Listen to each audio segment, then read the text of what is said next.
Return unto them in the name of Jesus. Says he will do. God will surely show mercy unto them. Kind of big wings. Are we already sowing in that way? We'll be learning to know the voice of the Holy Spirit. Trance and visions. Trance and visions. I will combine the two because they are alike. And I think this message will be divided in two parts because of the constraint of time. We will not be able to go through the whole text tonight because it's very enormous in itself. But I believe that we will take it series by series, and next week, if the Lord wills, we'll continue, because where I ended already, I thought I still had a lot to which the Lord was leading on my heart. But let's see how we go. Visions and trance. Why vision and trance? Because there's an instant of a vision and there's an instant of a trance in the verses that we are going to read. It's Acts of the Apostles chapter 10 verse 1 to 8. If you are there, say amen. And we'll continue from there to from 9 to 16 and up to the around 44. But Mike will take it in sequence. We begin first by Acts 1 to 8. Then you can give us Acts 10, 9 to 16.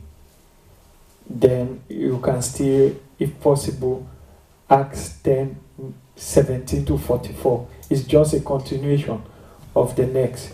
But just focus on these first two I gave. And another verse, Ecclesiastes 11, verse 6. Ecclesiastes 11, verse 6. Are we there? I read one verse and we read another. There was a certain man in Caesarea called Cornelius, a centurion of the band called the Italian band. A devout man and one that feared God with all his house, which gave much alms to the poor and prayed to God always. Verse 3, he saw in a vision, evidently about the 9th hour of the day, an angel of God coming in to him and saying unto him, Cornelius. And when he looked on him, he was afraid and said, What is this, Lord? And he said unto him, Thy prayers and thy alms are come up for a memorial before God. Verse 5, and now send men to Joppa and call for one Simon, whose surname is Peter. And he lodges with one Simon the Tanner, whose house is by the seaside. He shall tell thee what thou ought to do. Verse 7, and when the angel which spake unto Cornelius was departed, he called two of his household servants and a devout soldier of them that waited on him continually. And when he had declared all these things unto them, he sent them to Joppa. The word of the Lord. Hallelujah. Hallelujah. Amen. Glory. We, by the grace of God, will be going through 7 Sundays of anointing and glory.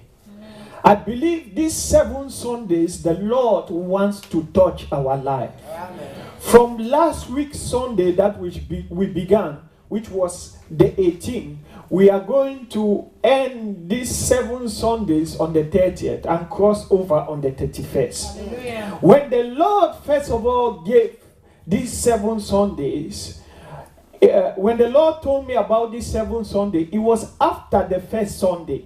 That is, I was not planning that this series should continue this way. These 7 Sundays of anointing and glory. But on Tuesday, as I was praying and seeking God during the quiet time, the Lord told me that the Sundays that He has started on the 18th will continue for 7 Sundays. because he has something that he wants to do among us. I believe that during these 7 Sundays, as the oil of God will be touching our head 7 times, I believe that no matter the situation, it must give way in the name of Jesus. In your life as in my life, in the name of Jesus. I believe that God is going to take us to a different level by reason of these 7 Sundays. He has never lied. Hallelujah.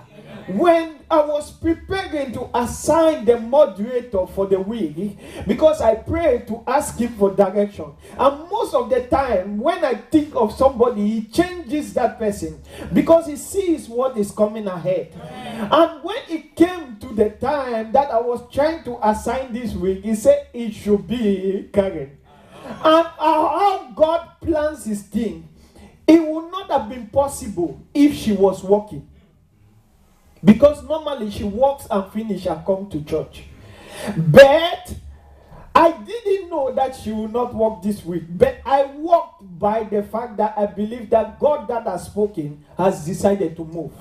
Because last week, if you remember, there were some people when I was praying, I said that God is anointing them for a new level. Yes. And those particular people, I believe that God wants to take them to the next level. And all of us that were touched last week, I believe there is a continuity in the name of Jesus.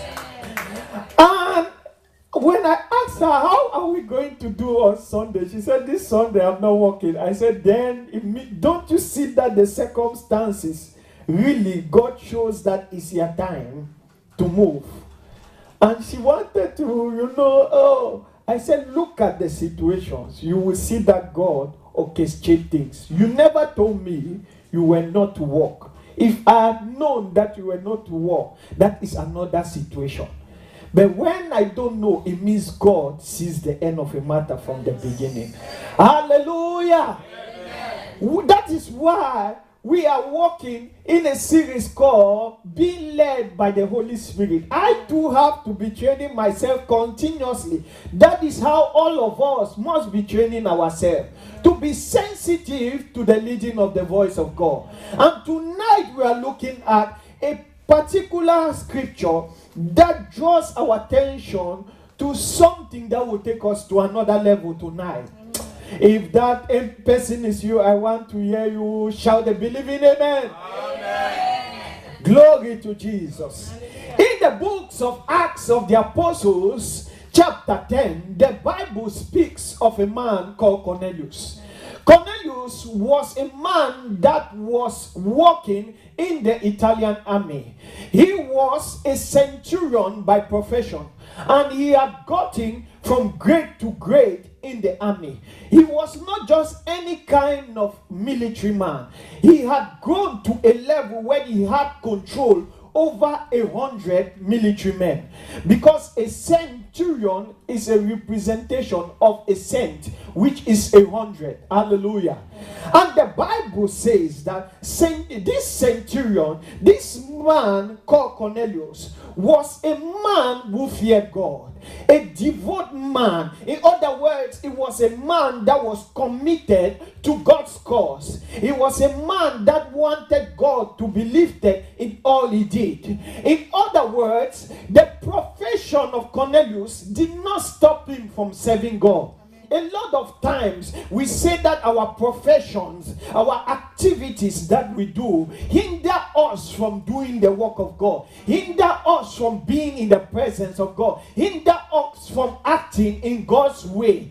But Cornelius, a military man, which his profession by nature could have stopped him from serving God, could not stop him. He was a man who was devoted.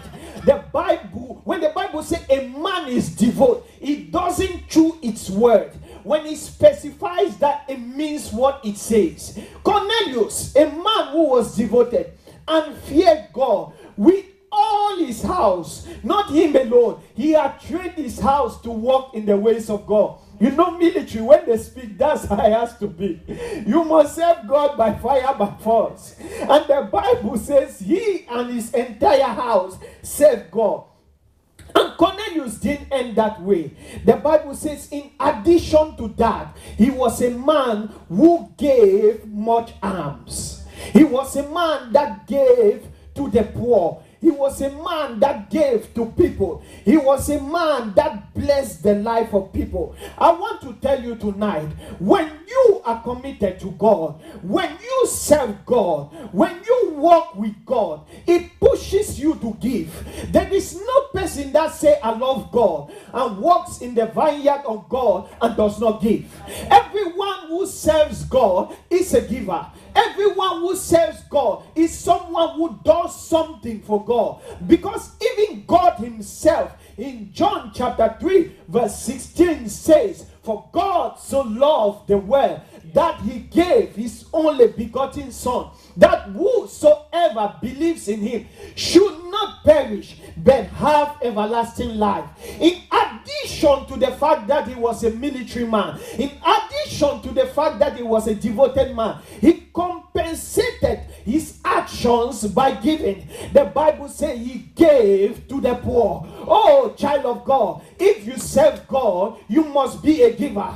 What are you doing in the house of God with the talent that God has given you, and you do not use it for his kingdom? Oh, no matter what excuse you may have, Moses was a stammerer. If you look at Jonah, Jonah did not want to go to Tarshish, but yet, despite all that, he decided to still do the will of God. You must be able to say that, yes, Lord, no matter that I cannot do it on my own, I rely on your strength to do it, because it's not by power, not by might.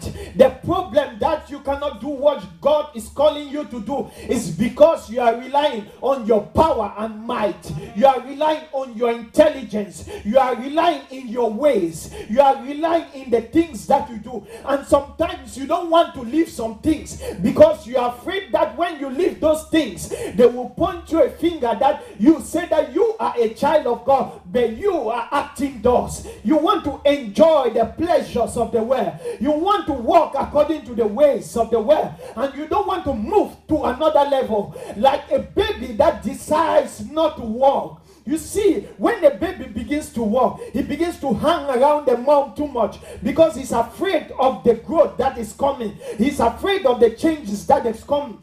God is taking you to a new level. Do not be afraid of the change. Do not be afraid of the wind. Do not be afraid of all the storms, because he that has called you is able to keep you to the end. Amen.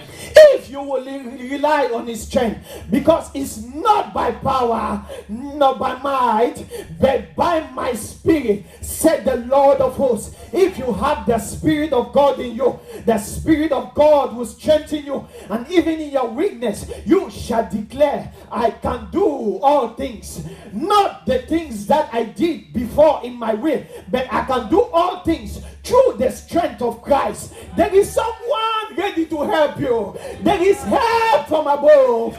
There is help from above. If you are ready to block yourself to that help, you will be able to do the impossible, because God has always called the weak.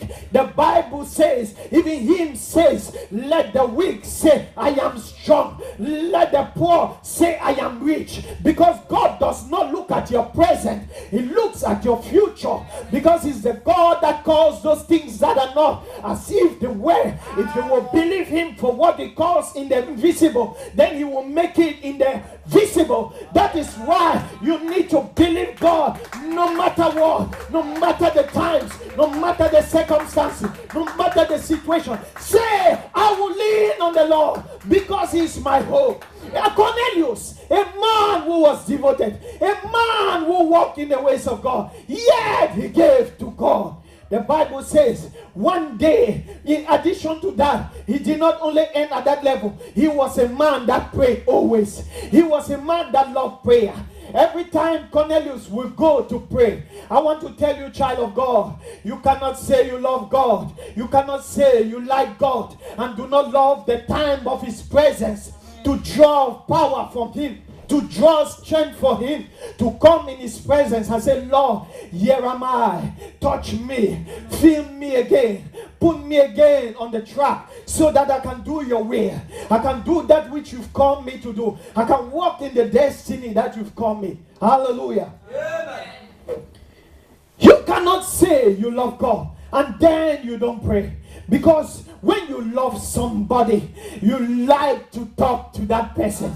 You like to listen to the voice of that person. You want to know what the person is thinking. You want to know what the person is saying. That is why Cornelius was a man also that loved prayer. I love the characteristics of Cornelius because there were many military men in Israel, but Cornelius was a man of distinction. If he was not distinct, the Bible would not have written on him. The Bible does not write of any kind of person. The Bible writes of examples because he wants us to emulate those examples. The Bible says Cornelius prayed always, and when you pray, when you spend time in prayer as a child of God, prayer is not an ease, but it's a must. And when you walk with him and spend qualitative and quantitative time with God, then your spiritual life catapults to a next level. For where there is a man or woman to pray, there is a God to answer. And when he answers, the devil flies and circumstances change, because the kingdom of God categorizes people according to their dynamic nature of their prayer. According to the dynamic nature of their prayer, the kingdom of God looks at people and categorizes them according to the dynamics and the level by which they can pray. That is why the Bible says, "In my people who are called by my name will humble themselves and do what? Pray. Then I will do what? I will hear from heaven and I will come down and heal their land." I want to say to somebody tonight, if you need to communicate with God, you need to be a man or woman of prayer. If you need to hear his voice, you need to be a man or woman who loves prayer, because everything happens in prayers. Amen. And nothing happens without prayer.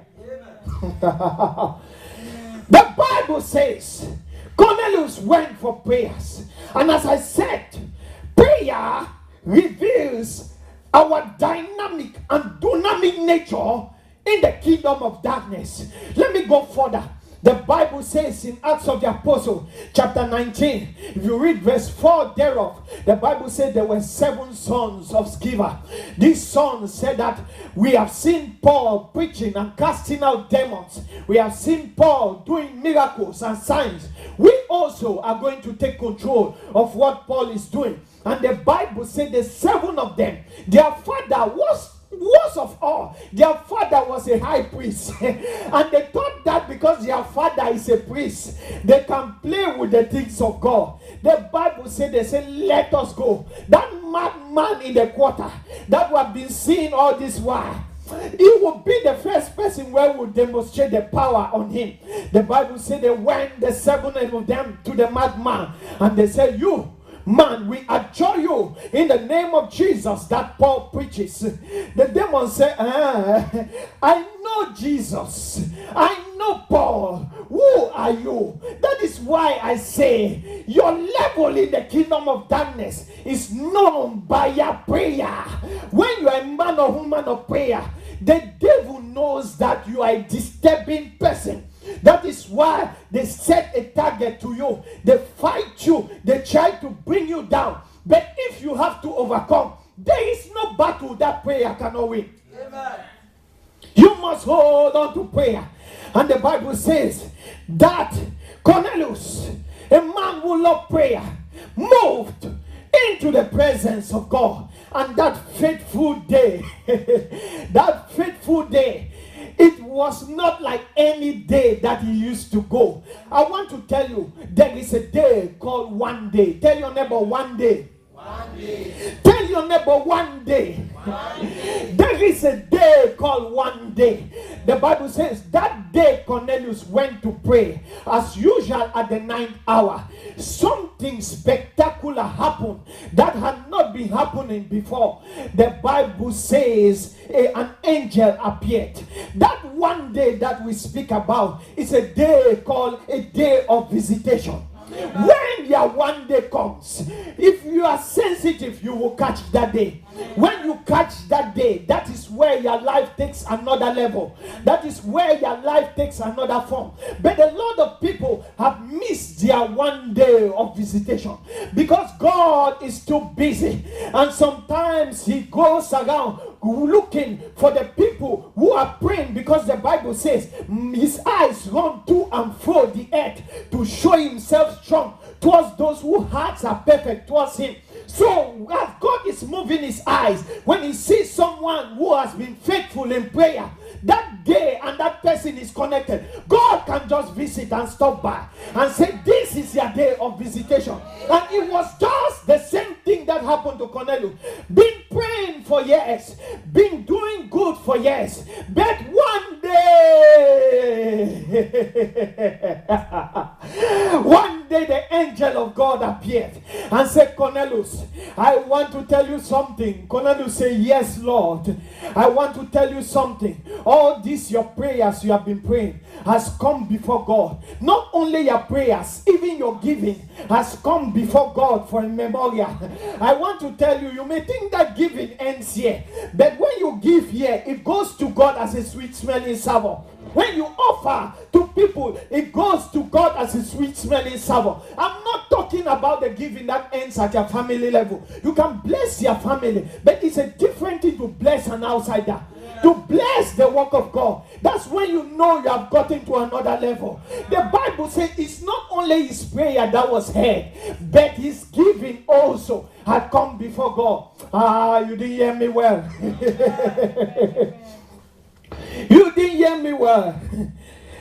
That day of visitation, just like Paul says, Peter says in 1 Peter chapter 2 verse 12, it says, having your conversation honest among the Gentiles that speak against you as evildoers, that by your good works that they shall behold and glorify God in the day of your visitation. Look at it. Look at that verse. It said this, the unbelievers, it's not today, the first day, they started speaking bad things or evil things about people that serve God. It is not today it started, and it's not today it's going to end. Even the scripture tells us, it says, having your conversation honest. He says the good thing you have to do is to keep yourself in honesty.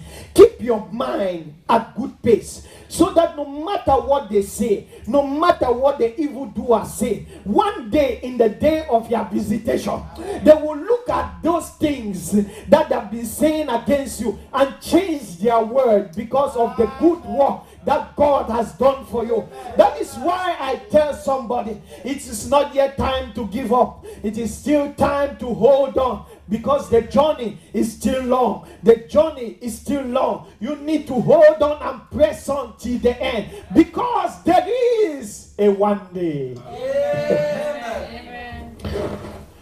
One day the angel appeared and said, Cornelius, your prayers and your alms have come unto God for a memorial. Now I have an assignment for you. He says the assignment is that you may send people to Joppa. That is verse 5 to 6. It says, to a certain Simon, whose surname is Peter. He is staying or lodging in the house of one Simon the tanner, and his house is beside the seaside. This man will tell you what to do. It brings us to an understanding that even though an angel of God, even though from the presence of God, but God blesses man through another man. God blesses a man or woman through another man or woman. He says you will send people. I, the angel of God, has something in store for you. But that thing is not with me to give you. It is in the hand of some man. Oh, Lako Sadabaseke. Rindabo Shakaba. Many people have missed their opportunity because they do not know their destiny helpers. They do not know their divine helpers. They do not know that which God has sent their way to bless them.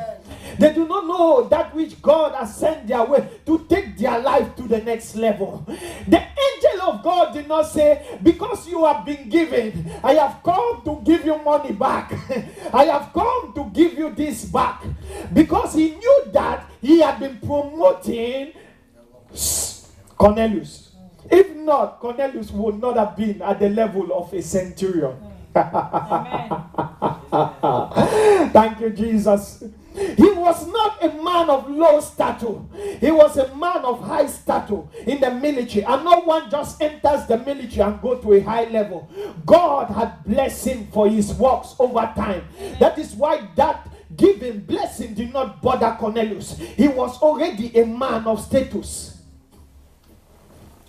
That's why Cornelius said, no problem, angel of God. What is the instruction?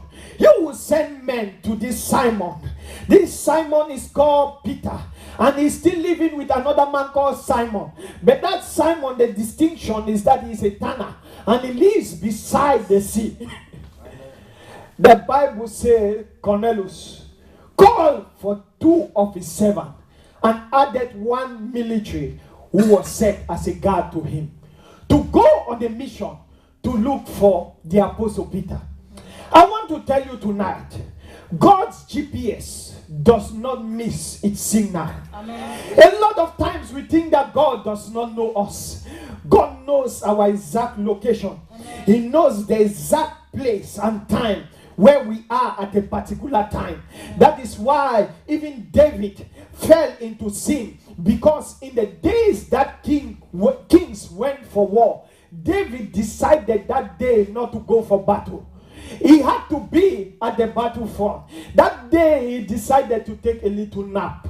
And the Bible says after he woke up from his sleep, behold, there was a woman arranged for him. And that brought his fall. But thank God, God is faithful. God helped him. But David became an example from generation to generation. Just because he did not obey God at a particular Kairos time.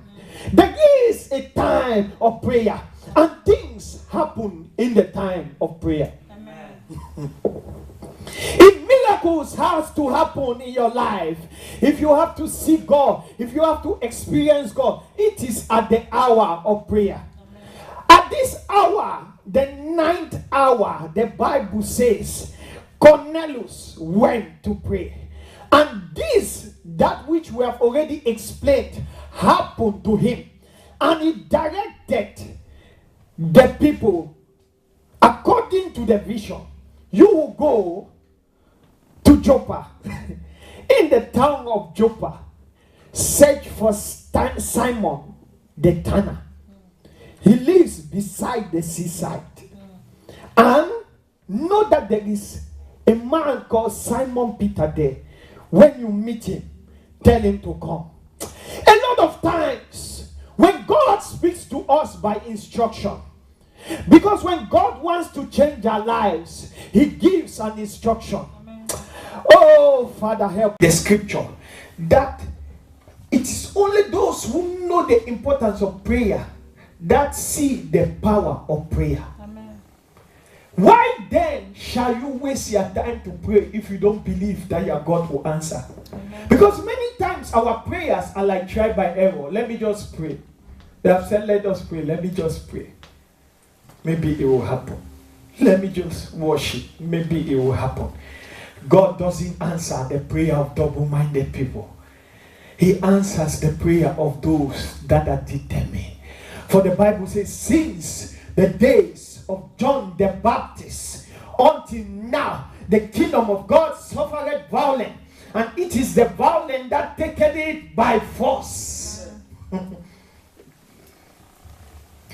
As they went, Apostle Peter climbed up to pray the next day, and as he went, he became hungry and asked that they should prepare something for him to eat.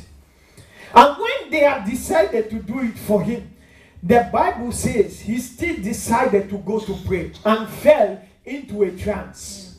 You know, trance is different from vision, because visions, when you are in a vision, you are lost. You are not cognizant, or you do not recognize your immediate environment. You are caught into another atmosphere. You are caught into another realm in the spirit. But when you are in trance, you are still at that place, and you can still notice the movements around. But in visions, it is otherwise. The Bible says when he fell into the trance, the heavens were open. I pray tonight the heavens be open for someone. Let the heavens be open for someone in the name of Jesus. The Bible says as the heavens opened, a vessel began to descend. And as a vessel descended, the Bible says also there was a cloth that was knitted on 4 sides descending, with every kind of 4-footed beast, unclean beasts, creeping things. And the Bible also said there were fowls of the air in that same vessel. And as it came down, the Bible says, Apostle Peter said, Lord, what is this? And the Lord said, arise, arise, take or kill and eat. Apostle Peter said, Father, you know I obey the law. From the time of my youth up till now, I have never touched an unclean thing in my mouth. But now you are telling me to put something unclean in my mouth. Hey, even though I am hungry, but I don't want to eat an unclean thing. The Bible says it happened 3 times. I want to tell us something. God uses our circumstances to speak to us. Even when sometimes we do not hear. It was in the circumstance of hunger that he brought an image of animals for him to kill and eat. God uses our circumstances in the moment and time sometimes to help us to hear his voice. But sometimes we are not sticking to the circumstances. That is why I was telling Kevin that the circumstances now present that it is God talking. You must be able to read along the lines and know that this is the time to move. I am speaking to someone here because a thing for one is a thing for all. God uses one person to show us an example. God can use just one person to teach us something. That is why we must be able to understand the circumstances and times when we live also. Because God uses them to speak to us. But sometimes we look at our circumstance and we rebuke the circumstance itself, not knowing that the circumstance is needed to teach us something. The circumstance is needed to help us to understand the times that God wants to take us to. Because God knows us more than ourselves. We may be asking God something that God knows that we are not ready to carry. It is just like a child. Sometimes they tell you, hey, Papa, Mama, you see that toy, I want it. You see this PlayStation, I want it. You see these car keys, I want it. They just want everything. But you realize that the child cannot handle a car key. If you give him, he will destroy everything. He will crush the car. Even if you try to show him, he can't comprehend it. That is how sometimes we act when God is trying to teach us. We can't figure it out. We can't picture it out. But yet we are still insisting on God. Father, I can do it. Father, I can do it. Father, I can do it. Father, I can do it. Father, I can do it. God said, wait. Take it easy. Father, I can do it. It's Father, hear me. No, God said, wait. Take it easy. Take it easy. God uses the circumstances to help us sometimes. That is why even in his hunger, God brought animals to show him the state of things. And the Bible says, as he began to ponder, this happened 3 times, and the animals were lifted. And he began to ponder, what is the meaning of this vision? Oh, he could have understood when he reads the scripture, because he's a man of scripture. He could have understood that God was showing him something. Jesus was saying, I died and I stayed in the grave for 3 days. My death and my resurrection was a significance not only to the Jews, but to every tribe and nation. That is why I am showing you this sign 3 times. It is a significance of the 3 days I stayed in the grave. It was meant for me to change the whole world, not only the Jews, because the Apostle Peter, his mind was blocked only to the Jews. He thought this salvation is only to the Jews, but God was telling him that no, I am about to visit all nations, no matter where you come from, no matter where you come from. I am about to visit you if you are ready to accept the Messiah as Lord and Savior. And the centurion Cornelius was not a Jew, and he was a man who came from the Gentile tribe, Italy, but God wanted to touch him because he feared God. God, as I said, uses people to touch people. Amen. It is always like that. Because if he opens the ceiling and money begins to fall, you will run away. You may say you will stand, but let it happen. Some people have carried false courage and tried to do certain things sometimes. When the reality will hit you, you begin to run from that situation.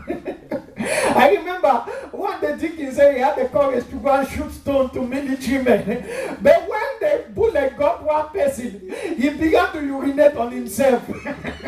Sometimes you may say, I am sure. Let the heavens open and money begins to fall. God knows us more than we know ourselves. You will turn around and say, Father, this is witchcraft. Except God intervenes there to show you himself that it is I doing it. The Bible says, as Peter was pondering, God works on timing. He heard a knock on the door. The people had arrived. The people had arrived. At the same time he's thinking, the people arrived. And the Bible begins to say to Peter, as he talked on the vision, behold, 3 men are seeking for you. You can continue from verse 18 to, yes, thank you. He said, behold, 3 men seek you. Arise, go with them, doubting nothing. I want to tell us something. As I say, one instruction from God precedes another direction. Amen. Or another instruction. When you obey instruction 1, then instruction 2 comes. He has already arranged everything in his Kairos calendar. As you walk towards the end of the first, he opens the next chapter. Amen. As Peter was pondering, he had already designated the time frame that will fit exactly when the people will be there. As he was pondering, the people were outside knocking. And the Spirit of God was saying, those 3 people came for you. You must follow them now. Amen. You must follow them now. I want to tell us that God, as Ecclesiastes 3 verse 11 says, he does everything good in his own time. Hallelujah. When you are walking according to the divine calendar of God, his GPS will locate you and navigate you to the place that he has for you. Amen. To change your life and situation. But are you able to figure out that this person that God is sending your way is meant to take you to the next level? Because that is the problem we have. The problem we have is that we are not able to figure out who. And most often, we have trusted the wrong people who come with lying tongues. Because God is not always in the lying tongue. God says it as it ought to be. Because He wants to help our lives. He wants to take us to the next level. He wants to change our circumstances. But because man wants to believe that which he wants to hear, sometimes he will heed only to that which it is sounding at the time. So I want to encourage you to be very sensitive when it comes to God's timing and calendar, because He has arranged it in a way that there are people that come into your life. Just like how the devil also sends his own, God has sent those people to touch you and take you to the next level. Amen. And Peter rose up and followed. I pray the Holy Ghost locate someone tonight in the name of Jesus. Amen. As I said, this is a very long scripture text to read and to finish in one service. But I will end for tonight by ending on Ecclesiastes chapter 11 verse 6. I will continue next week, to be continued. Because we need to pray and we need to receive the anointing. So next week we'll continue. In Ecclesiastes chapter 11 verse 6, it says, in the morning sow your seed. In the evening, don't withhold your hands. For you do not know which of them shall prosper. Either this or that. Or whether the both of them alike will prosper. Amen. What is this saying to us? What is this wisdom from Solomon trying to teach us? It is telling us, in other words, that in everything we do, we should not get discouraged. We should not say, I did it in the morning, so I won't do it in the evening. I did it in the afternoon, so I won't do it in the morning. But whenever the opportunity presents itself, we should try to do it. We should try to keep on pressing. It did not just happen to Cornelius in one day. He was devoted. Devoted means consistent in something. He had been consistent for so many years until that one day came when God saw the necessity to change his life. God saw the necessity to take him to another level. Don't give up. The problem with so many of us is that we give up so fast. We are in a hurry to see things happen. That is why also we live in a generation where youths die very early, because they are too much in a hurry for things to happen. Even though we are in the Android generation, but God is a God who does not change. Amen. His principles are the same no matter that we go from generation to generation. That's why some people say some music or some gospel music are contemporary. When you translate the word contemporary, it means that something that is relevant only to the time that we are living. It means that if we listen to those songs today, Jonas cannot listen to that song. It means that Abraham cannot listen to that song, and it cannot be true, because God is a God that spans generation to generation. That is why he says, I visit even the iniquity from the third to the fourth and fourth generation. God does not change. You must, no matter how times change, hold on to the principles. Amen. We are too much in a hurry. But we need to give God his time. Look at your time and say, my time is not God's time. Amen. But if you want to change it, then you have to do the things necessary to change it. Because there is always a doing for something to happen. Amen. Nothing happens by doing nothing. Something only happens by doing something. Amen. Life does not change like that. Life situations changes only by a doing. So somebody, you must get yourself together and say, I am about to enter the next level. Amen. And I'm only about to enter because I've decided to do that which God has asked me to do. Amen.